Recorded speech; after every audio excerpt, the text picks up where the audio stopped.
নমস্কার, আমি মিলন স্যার। পাল একাডেমি সেন্টারে তোমাদের সকলকে জানাই স্বাগত। আমি আজকে আবার নিয়ে এসেছি তোমাদের কাছে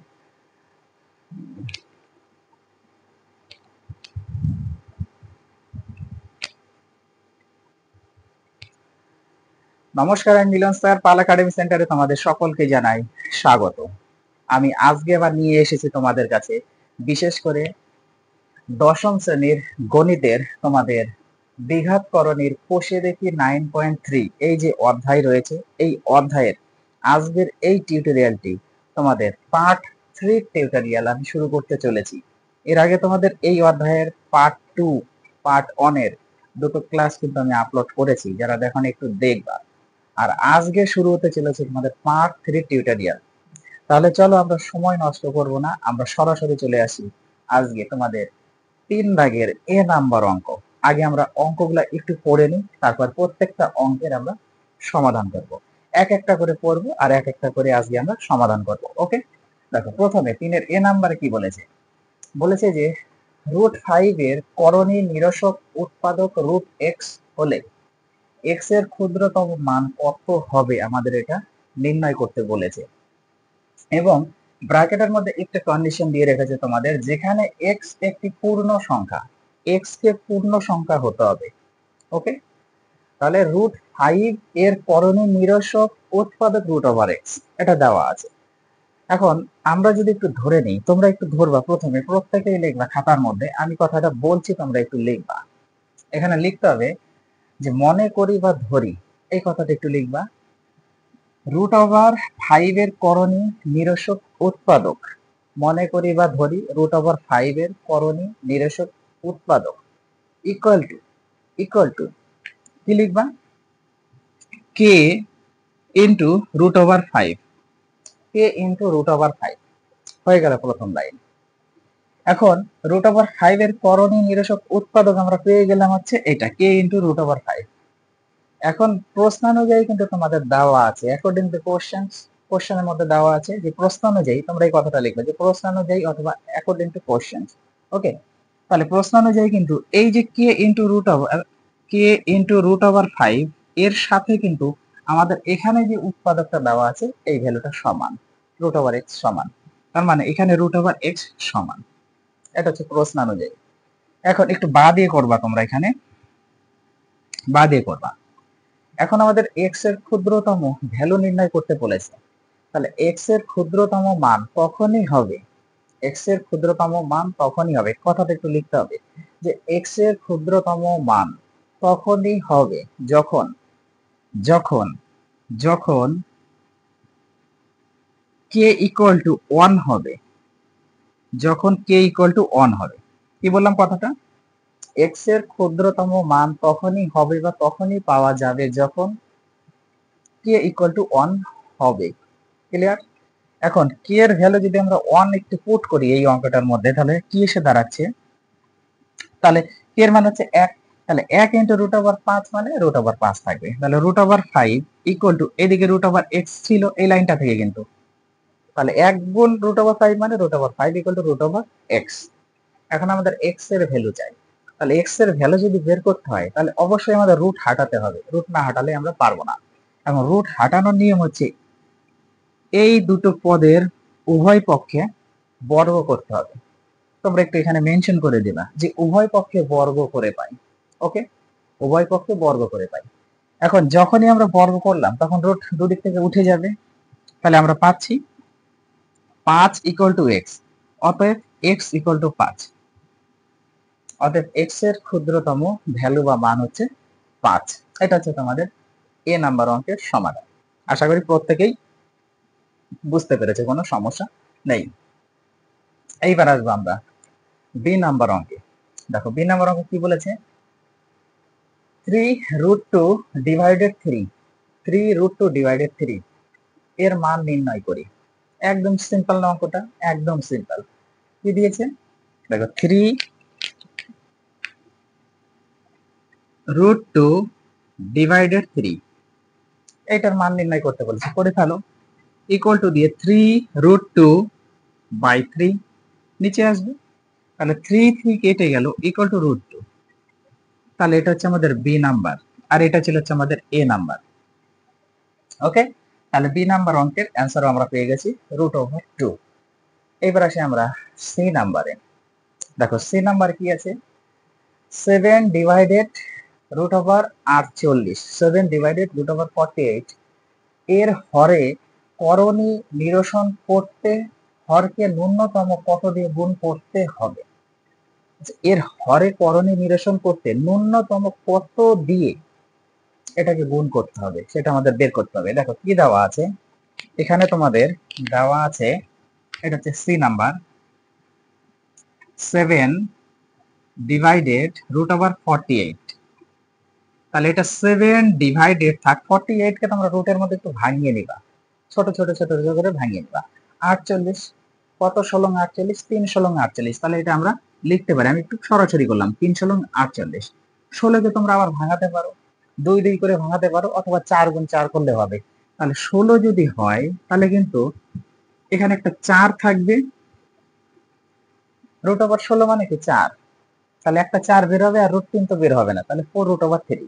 এখন সেম ভাবে এটা যেভাবে করলাম এটা সেভাবেই করব, 7/4√3, 7/4√3। এখন পরের লাইনে একটু খেয়াল করো, 7 ইন্টু √3 যদি করি, তার মানে আমাদের উপরে ছিল না, কিন্তু উপরে আমরা √3 নিয়েছি না, উপরে তো ছিল না, খালি 7 ছিল, নিয়েছি। কেন নিয়েছি? কারণ আমাদের হরটাকে বের করতে হবে এবং হরের সাথে ন্যূনতম কত গুণ করতে হবে সেটা বের করতে হবে। তাহলে নিচে 4 আছে, √3 আছে, থাকবে। উপরে আমরা একটা নিয়েছি, তাহলে নিচে একটা নাও কেটে যাবে, উপরে একটা দিয়েছি তাহলে নিচে একটা নাও কেটে গেল, তাহলে আমাদের পদ কিন্তু 7/4√3 থাকলো, কোনো সমস্যা নেই, কারণ আমাদের হরে বলেছে কথাটা, হরে ন্যূনতম কত দ্বারা গুণ করতে হবে। এখন পরের লাইনে যদি আমরা একটু করি, আমি এখানে করি, ওকে, 7√3 বাই, এটা কত থাকবে, √3 গুণ করলে 3 হয়, কারণ √3 একটা রুটের মধ্যে যদি আমরা লিখি 3 গুণ 3, রুটের মধ্যে নিয়ে নিলে 1 জোড়া মানে বেরিয়ে যাবে, 3 বের হবে, তাহলে 3 এর সাথে 4 গুণ করলে 12। এটা হচ্ছে অ্যান্সার। কিন্তু কিন্তু তোমাদের বলেছে অ্যান্সার দিলে হবে না, তোমাদের বলেছে ন্যূনতম কত গুণ করতে হবে এই হরকে। তাহলে ন্যূনতম কিন্তু তোমাদের এই যে √3, এই √3 কিন্তু গুণ করতে হবে। ওকে, তাহলে অ্যান্সারটা একটু লিখে দিবা যে 7 ডিভাইডেড √48 এর হরে করণী নিঃসরণ করতে হলে ন্যূনতম √3 গুণ করতে হবে, ন্যূনতম √3 গুণ করতে হবে। ক্লিয়ার?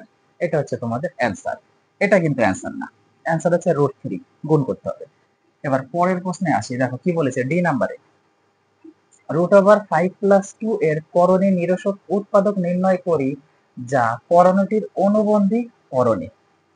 এই যে করণীটা রয়েছে এই করণীটার নিরসক উৎপাদক নির্ণয় করতে বলেছে, এই করণীর নিরসক উৎপাদক নির্ণয় করতে বলেছে, কিন্তু সেই করণীটার অনুবন্ধী করণী হবে। এবার অনুবন্ধী করণী আমরা কিভাবে বুঝবো? অনুবন্ধী করণী বোঝার বিষয়টা কি? দেখো, অনুবন্ধী করণী তখনই হবে যখন দুটো মিশ্র করণী, একটা প্লাস, মিশ্রকরণের ক্ষেত্রে আমরা কি জানি, মিশ্রকরণের ক্ষেত্রে জানি যে একটা প্লাসের মান দিয়েও থাকতে পারে, একটা মাইনাসের মান দিয়েও থাকতে পারে, যখন মিশ্রকরণী হয়, তাই না?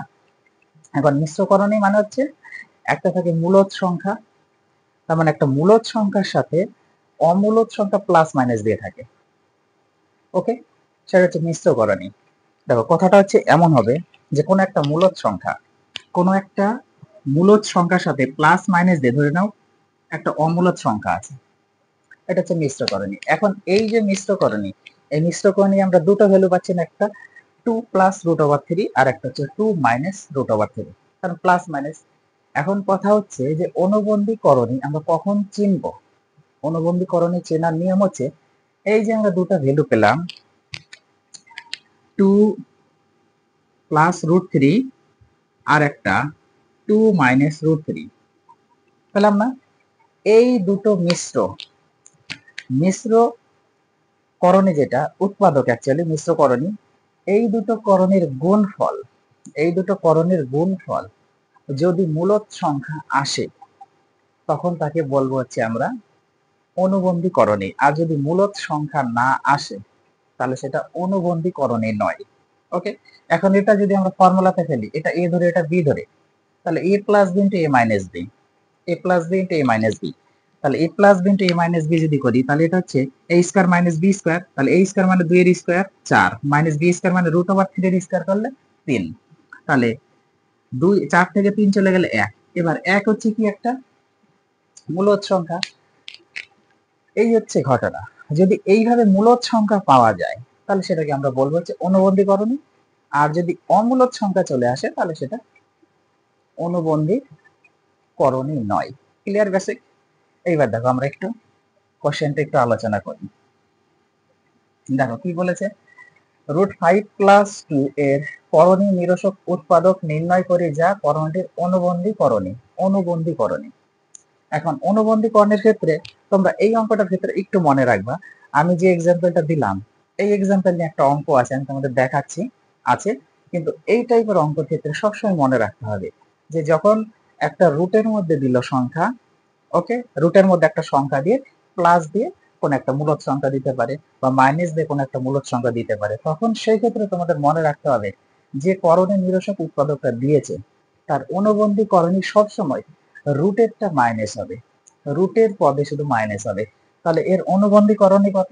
তাহলে এর অনুবন্ধী করণী এই যে এটা √5 + 2, তাই না, √5 + 2 এর অনুবন্ধী করণী হবে, কি বললাম, রুটেরটা সবসময় নেগেটিভ হবে, তাহলে রুটেরটা হচ্ছে নেগেটিভ আর বাকি যেটা আছে সেটা ওইভাবেই থাকবে, অর্থাৎ -√5 + 2। এটা তোমাদের এইভাবেও থাকতে পারে যে 2 - √5, এটাও অ্যান্সার থাকতে পারে, দুটোর মানে একই, -√5 + 2 বা 2 - √5, দুটোর ভ্যালু একই, এভাবেও থাকতে পারে। তাহলে বোঝা গেল যখন এরকম থাকবে তখন সবসময় মনে রাখতে হবে রুটের মানে রুটের মধ্যে যে সংখ্যাটা থাকবে তার পাশে শুধু নেগেটিভ থাকবে, তার পাশে শুধু নেগেটিভ থাকবে, সেটা হচ্ছে অনুবন্ধী করণী। এখন যদি তোমরা এইটা যে -2 এর পাশে মাইনাস দিয়ে আর +√5 মারো তাহলে কিন্তু এটা অনুবন্ধী নয়, এটা কিন্তু অনুবন্ধী করণী নয়। বোঝা গেল? অনুবন্ধী করণী নয়, এই পথটা যেন না হয়, এরকম ভুল যেন না হয়। অনুবন্ধী করণী বের করতে হলে সব সময় মনে রাখতে হবে তোমাদের রুটের মধ্যে যে সংখ্যাটা রয়েছে সেই সংখ্যাটা, সেটা আবার হতে হবে কিন্তু অমূলদ, সেই সংখ্যাটা আবার হতে হবে অমূলদ, 5 হচ্ছে অমূলদ। এখন যদি মূলদ সংখ্যার পাশে দিয়ে দাও সেক্ষেত্রে কিন্তু হবে না। ওকে, দেখো এখানে √5 হচ্ছে অমূলদ, অমূলদ সংখ্যার পাশে নেগেটিভ দেওয়া মানে হচ্ছে আমাদের হয়ে যাবে সেটা অনুবন্ধী করণী। ক্লিয়ার এতটুকু? তোমরা যদি এই 9.1 এর মানে ক্লাসগুলি একটু দেখো তাহলে বুঝতে পারবা, সেখানে আমি পুরো বেসিক্যালি আলোচনা করেছি। যেহেতু আজকের এই টিউটোরিয়ালে এটা নিয়ে আলোচনার টপিকস না, ক্লাসটা অনেক বড় হয়ে যাবে, এখন আমাদের অনেক অঙ্ক পড়ে আছে, এতটুকু শুধু মনে রাখবা যে √5 + 2 এর অনুবন্ধী করণী করতে হলে শুধু মনে রাখতে হবে যে অমূলদ যে সংখ্যাটা রয়েছে সেই অমূলদ সংখ্যার পাশে নেগেটিভ হবে, মাইনাস হবে। ওকে, আদার্স আর কিছু মনে রাখার দরকার নেই। চলো এইবার আসি আমরা পরের প্রশ্ন। দেখো কি বলেছে, এটা তো নাকি, হ্যাঁ, এই নাম্বারে √5 + √2 ডিভাইডেড √7 ইকুয়াল টু 1/7 ব্র্যাকেটে √35 + a হলে a এর মান নির্ণয় করতে বলেছে।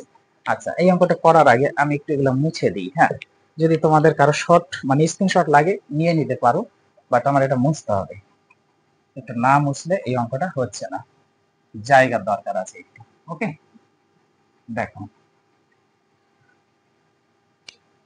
একদম সিম্পল, শুধু একটু তোমাদের এখানে বুঝতে হবে আর কিচ্ছু না। কি আছে এখানে, তোমাদের শুধু দেওয়া আছে যে √5 + √2 divided √7 equal to 1/7 into √35 + a, এই এর মানটা নির্ণয় করতে হবে। ওকে, এটা মানে আমরা সরাসরি করবো, একটু বাদ দিয়ে করবা, √5 + 2 মানে √2 বাই √7 ইকুয়াল টু, এটা একের সাথে উপরেরটা গুণ করলে √35 উপরে থাকবে প্লাস a থাকবে বাই নিচে 7। এখন একটু টেকনিক এখানে তোমাদের খাটাতে হবে, কি বলতো, যদি আমরা হর গুলাকে একটু কাটাকুটি করতে পারি তাহলে অঙ্কটা একদম সিম্পল হয়ে যাবে। দেখো এখানে আছে √7 আর এটা আছে 7, তার মানে আমাদের যদি 7-এ আনতে হবে, এই রুটটাকে একটু হাঁটাতে হবে। যদি রুটটাকে হাঁটাতে পারি তাহলে আমরা এখানে কাটাকুটি করতে পারি। এবার রুট হাঁটানোর নিয়মটা দেখো, একটু খেয়াল করো। উপরে √5 প্লাস √2 আছে, থাক। আমরা উপরে একটা √7 এক্সট্রা নেই, আর নিচে তো আমাদের √7 ছিলই, ইনটু উপরে যেহেতু এক্সট্রা নিয়েছি তাহলে নিচে আর একটা নিলেই আমাদের কেটে যায়, তাহলে ওই পদই থাকে। ইকুয়াল টু এখানে √35 প্লাস এ আছে, এ বসবে বাই 7। ওকে, হয়ে গেল। পরের লাইনে দেখো কি হচ্ছে আমাদের, উপরে √5 প্লাস √2 বা ইনটু √7 থাকছে, বাই দিয়ে নিচে √7 গুণ করলে একটা 7 হয়, ইকুয়াল টু উপরে √35 প্লাস এ বাই নিচে 7, 7 নিচে নিচে কেটে গেল। ওকে, তাহলে আমাদের এখানে থাকলো কি, পরের লাইনে দেখো বা দিয়ে √5 প্লাস √2 তার সাথে গুণ দিয়ে √7 আছে, ইকুয়াল টু এখানে √5 না 35 সরি প্লাস এ আছে। এবার এটা গুণ করে দাও, √7 দিয়ে দুটো গুণ করলো, তাহলে এটা 35 প্লাস এটা √7 দুগুণে 14 ইকুয়াল টু √35 প্লাস এ। পরের লাইনে √14টা এখানে থাক, ইকুয়াল টু √35 প্লাস এ এদিকে ছিল, আর এটা ওইদিকে দিই, মাইনাস √35 হয়ে যাবে। এই যে মাইনাসের প্লাসের কেটে গেল, তাহলে আমাদের কিন্তু আছে √14 ইকুয়াল টু এ। অতএব a equal to √14, a equal to √14। তাহলে এইটা হচ্ছে তোমাদের এ এর মান বা এ এর ভ্যালু। বুঝতে পেরেছ? এবার আসি আমরা এফ নাম্বার যে অঙ্কটা, এই এফ নাম্বার অঙ্কটা আমি মিডিলে যে বেসিকটা বুঝালাম তোমাদের অনুবন্ধীকরণে নিয়ে, তো সেই ক্ষেত্রে এই অঙ্কটা একটু এবার তোমাদের এক্সপ্লেন করে দিচ্ছি। দেখো 5/√3 -2, 5/√3 - 2 এর হরের একটি করণের নিরসক উৎপাদক লিখে যা অনুবন্ধীকরণে নয়, অনুবন্ধীকরণে নয় সেটা লিখতে হবে। ওকে, দেখো আমি একটু এটা মুছি আগে, হ্যাঁ এটা একটু আগে মুছে নিই। দেখো ওটা আমরা করেছিলাম অনুবন্ধীকরণে, কিন্তু এটা অনুবন্ধীকরণে নয়। তাহলে এই হচ্ছে আমাদের সংখ্যাটা দেওয়া আছে 5 দেখো 5 কত দেওয়া আছে, √3 - 2, 5/√3 - 2। ওকে, একটু খেয়াল করো, ইকুয়াল টু 5 ইন্টু এখানে যে সংখ্যাটা আছে মানে যে চিহ্ন আছে তার বিপরীত দিয়ে আমরা উপর নিচে একটু গুণ করব। দেখো তাহলে এর বিপরীত নিলে হচ্ছে √3 + 2 হবে, √3 + 2 উপরে হবে বাই নিচে তো আমাদের √3 - 2 ছিল, এবার উপরে যেহেতু আমরা √3 + 2 নিয়েছি তাহলে এটাকেও নিচে √3 + 2 দিতে হবে। ওকে, এখন এই লাইনে আমাদের কিন্তু 5 ইন্টু √3 + 2 উপরে থাকছে বাই, এটা যদি আমরা ফর্মুলা ফেলি, আমি একটু আগেই বললাম না যে দুটো মিশ্র করণীর একটা যোগফল আর একটা বিয়োগফল, তাহলে একটা যোগফল একটা বিয়োগফল নিয়েছি না, এটা নিয়ে যখন আমাদের পূর্ণ সংখ্যায় থাকবে বা মূলদ সংখ্যা থাকবে সেটা আমরা বলবো হচ্ছে অনুবন্ধীকরণী, আর যদি মূলদ সংখ্যা না থাকে সেটা হচ্ছে অনুবন্ধীকরণী নয়। এখন এটা ফর্মুলা করবে এ, এটা বি ধরে, এটা বি ধরে, তাহলে a plus b into a minus b, a square minus b square formula. তাহলে a square minus b square মানে a মানে হচ্ছে √3 মানে 3 হবে, মাইনাস বি স্কয়ার মানে 2 এর স্কয়ার মানে 4। তাহলে পরের লাইনে কিন্তু আমরা পাচ্ছি 5 ইন্টু √3 + 2 বাই নিচে -1। এবার -1 দিয়ে যে ডিভাইডেড করি এটাকে, তাহলে -5√3 হ্যাঁ প্লাস -2 হচ্ছে। এখন এই যে -5√3 -√2 এটা কি, এটা কি, এটা কিন্তু আমাদের অনুবন্ধীকরণী নয়, কারণ অনুবন্ধীকরণী হতে গেলে কি হবে, মূলদ সংখ্যা থাকতে হবে, কিন্তু এর মধ্যে তো একটা টার্ম চলেই আসছে -5√3 -5√3, এটা আমাদের অমূলদ সংখ্যা রয়ে গেছে, অমূলদ সংখ্যা রয়ে গেছে। যদি শুধু আমাদের -2 থাকতো কিংবা -5 থাকতো তাহলে আমরা বলতাম যে এটা একটা অনুবন্ধীকরণী। ওকে, কিন্তু এর মধ্যে √3 অমূলদ সংখ্যা ঢুকে আছে, এবার অমূলদ সংখ্যা ঢুকে থাকলে কি হবে, এটা অনুবন্ধীকরণী নয়। অতএব এই যে অঙ্কটা বলেছে 5/√3 - 2 এর হরের একটি করণের নিরসক উৎপাদক লিখে যা অনুবন্ধীকরণী নয়, তাহলে আমরা কি লিখতে পারি, অনুবন্ধী করণী নয়, সেটা হচ্ছে কত, আমরা কত দ্বারা গুণ করেছি উপর নিচে, এই যে পদটা √3 + 2, তাহলে √3 + 2 এত দ্বারা যদি আমরা গুণ করি, তাহলে এই পদটাই হচ্ছে অনুবন্ধী করণী নয় এই ভগ্ন অংশের ক্ষেত্রে। বোঝা গেল? আশা করি তোমরা প্রত্যেকেই বিষয়টা বুঝতে পেরেছো। তাহলে তোমরা পার্ট 3 ক্লাসটা একটু কমপ্লিট করো। আমি আবার আসবো পরবর্তী পার্ট নিয়ে। তাহলে আজকের মতো এখানেই শেষ করছি।